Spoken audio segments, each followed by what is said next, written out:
Hey everyone, it's Sen Types, and today I'm going to be taking a look at the Paradox Drift cards and seeing whether or not they've lived up to the hype that they've deserved, how well they've done. I was originally going to do a tier list, but then I realized that, I don't know, I just decided not to. I don't know if I should. If you want me to do a tier list, I could, but I figured just talking about them like this is better. A tier list kind of wants you to spend the same amount of time on all the cards, and that's generally not what they deserve. And there's some cards that like could be on it but could not be. So I'll just go down the list like this. So first of all, we got, and I'm gonna skip cards that like aren't good at all, or like don't really deserve much talking about. But Frostless EX, this one is a card that I don't think anyone thought was gonna be that good, and it hasn't been that good. No one's really played it, and it's not like the worst card in the world, but yeah, it's not particularly good. The Simmies, I don't think I've seen anyone play. They don't have their own deck on Limitless, do they? Yeah, they don't. And then Limitless also removed the other deck. Oh, they didn't remove it. They removed it from the decks page. You can still find it in like tournaments. Let's see if anyone played an other deck. Yeah, you can see it in tournaments. So like if you play Simmies, like whoa, this deck is weird. Okay, like this deck doesn't look good. Yeah, it didn't do very well. Anyway, so yeah, if like Simmies would show up under other, I think. Um, and so, but yeah, I haven't seen it played at all in Play Limitless or regular Limitless. I could check on regular Limitless, but yeah, it hasn't been played. Uh, I don't think. I think Simi Sage is fine in like Zoroark. I don't know if people are playing it in Zoroark.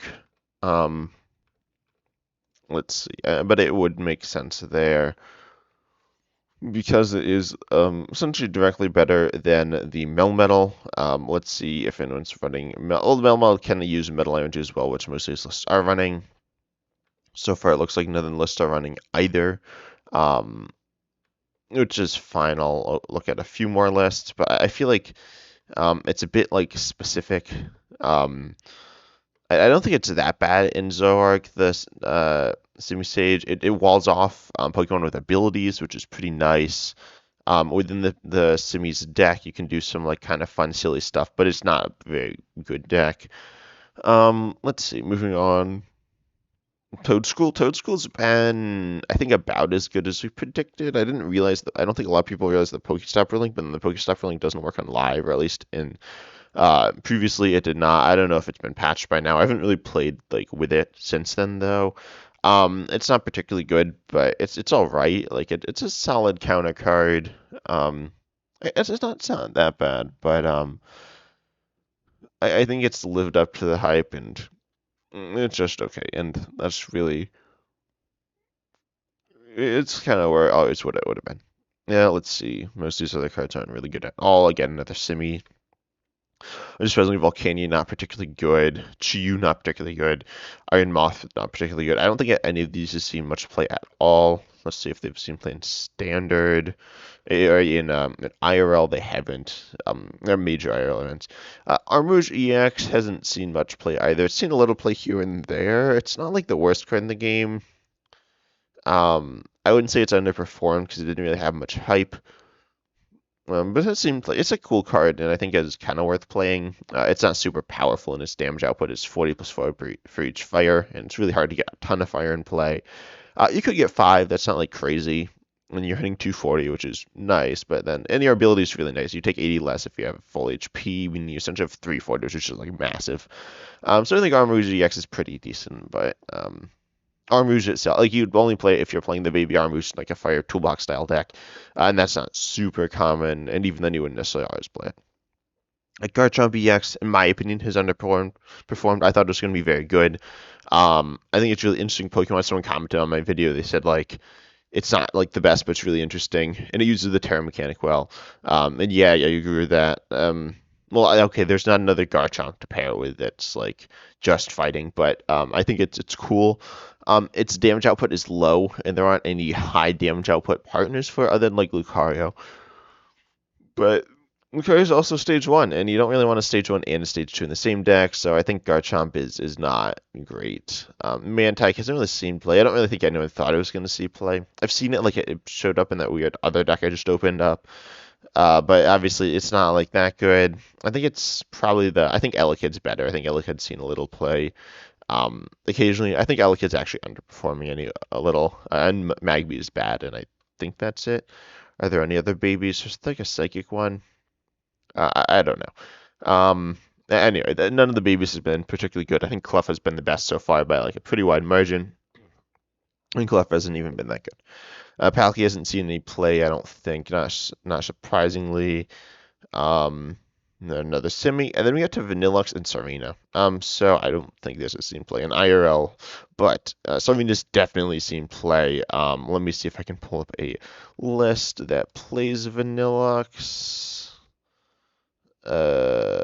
Somewhere this isn't like okay, there we go. So yeah, Serena EX lowers your opponent's HP to 30, and then Vanillux says put your Pokemon that have 40 your opponent's Pokemon that have 40 or less HP can't attack, which is just so awkward to deal with. It's not like all your Pokemon are immune, which Spirit Mass says the card's attached to is immune to damage from Pokemon with 40 or less HP, but that's just damage. But it doesn't stop like damage cards and stuff. Vanillux would stop that as well because they just can't attack at all. So it's kind of control-y, but then you can use Hisuian Braviary to finish them off. It's a really interesting deck. I think it's honestly, in my opinion, overperformed, like in a good way. I don't know if that's I don't know what the right term for that is. Like it's exceeded expectations, I guess would be a better way of putting that. Yeah, Sterling EX has been pretty decent. It's very inconsistent and can struggle to deal with certain things, and like setting up double stage twos if you're going that route is super awkward. Like especially as not engine stage twos. If you're setting up like Pidgeot Charizard, that's a different story. But I think Sterling EX has been pretty solid. Nothing like insane, but pretty decent. Glycopods, no, like they're obviously not that good. Loser than Dozo. Iron Bundle, in my opinion, has underperformed some. I guess it has seen play. I didn't realize it's seen IRL play. Wait, this isn't. Oh, what, like I guess a group of people all played like the same list. And it did all right. It didn't do super well. It did like fine. I guess it didn't do that bad. It did pretty decently, but I ran like Iron Hands, Chin Pow, Iron Bundle. It's kind of weird. Like it's not bad. I think it's fine. I don't know if it was for attacking at all or just for the ability, but it's a solid inclusion. I think a fun little card.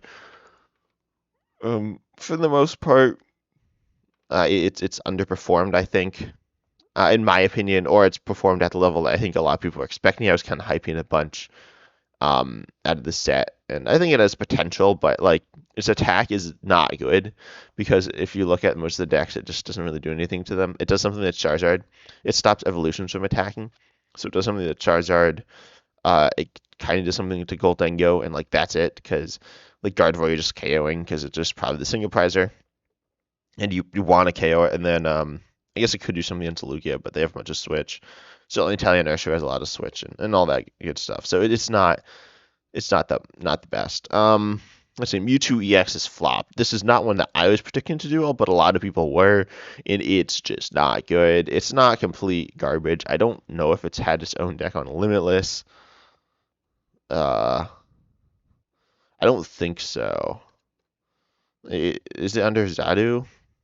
No. So I wonder if people are putting it in Iron Valiant Zadu. I don't know. I don't think they really are though. It's not called Mewtwo Zadu. So yeah, Mewtwo EX is like flopped a lot. I wasn't hyping it that much, but some people were. Its damage output just isn't high enough. It's kind of like Chimpao, honestly, but like it just doesn't hit as hard. That's my best way to describe it. It's okay. It's not like a complete trash card. But right now it's just not very good. As I said, L-Kit's not too bad, but hasn't really seen play. Puzzle Minute, obviously not very good. Tapu Koko EX is also kind of flopped. I again wasn't really hyping it, but some people were, and it's not very good because I mean it's just not. It doesn't like hit that hard, and 120 paralysis for 2 isn't like bad, but it's not like quite good enough in my opinion. I don't think this card's like hot trash, and I think it will maybe see a little more play in the future, but I also don't think Brino's that good. I'll admit. So yeah. Next up, though, we got Iron Hands. This card definitely flopped some, not a ton, but some. It's not a bad card. Flopping doesn't mean it's a bad card, or it fell short. I don't know if I'd say it flopped, but I probably would. Some people are saying it would like take over the game, and I don't think so. I wasn't thinking of that. I was thinking it would be fine, and I think that's how it's performed. Um, it's seen play as like a niche card in some decks. Not like that niche, like you can see it's seen a bunch of play. This is across 3 tournaments. I think, are these the only 3 tournaments it's been eligible for? It might be. I'm not sure. But yeah, so it's seen play in these decks, notably Chen Pao, and Lugia and Rhydon. Lawson can play it, but you gotta showcase it in the Tord Lawson deck. You can play it with like Dragonite. Its typing is pretty solid. So Iron Hands is like a decent Pokemon, but it's not like as good as some people are hyping it up to be. It's taking an extra prize obviously really nice, but the thing I described is specifically in Chimp how it's doing what you'd be doing anyway. You're taking 2 prizes every turn. This time you're just taking 2 prizes off a single prizer as opposed to off a 2 prizer. But it's actually not that big of a difference. So yeah, I think Iron Hands is fine, but it's not been as good as we thought. Same thing with Zadu. I think I hyped Zadu up a lot more than other people, but no one thought it was going to be bad. I don't think it's been bad. I think it's like I played it in my like Ditto box, and honestly, I think that's pretty good. It's much better than the Iron Valiant box. Like Iron Valiant, Zadu is really bad. Don't play that deck. Um, yeah, it's got like a 32% win rate. Like it's just so not good. Because you just like don't have enough like late game stuff. You have like no late game, which is so bad. Like you have no mid to late game, which is, you have like turn one, but that like Zadu doesn't even do anything on turn one.